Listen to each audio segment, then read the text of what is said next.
اعوذ باللہ من الشیطان الرجیم بسم اللہ الرحمن الرحیم اللہم صلی علی محمد و آل محمد۔ نماز میں سجدے کی حالت میں پیشانی، دونوں ہاتھ کی ہتھیلیاں، دونوں زانوں یعنی گھٹنے اور پیر کے انگوٹھے زمین پر رکھنا واجب ہے۔ اب سوال یہ ہے کہ سجدے کی حالت میں سات اعضاء زمین پر رکھنا کیوں ضروری ہے؟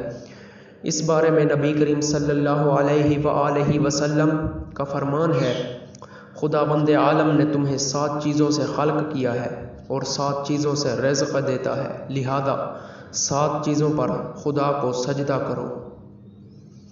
اب وہ 7 چیزیں کون سی ہیں جن سے خدا ہمیں رزق دیتا ہے اور ان سے ہمیں پیدا بھی کیا ہے؟ تو اس کے بارے میں حتمی طور پر کچھ بھی نہیں کہا جا سکتا کہ انسان کی خلقت پانی سے ہوئی ہے اور اسی طرح مٹی سے اور ہوا سے بھی۔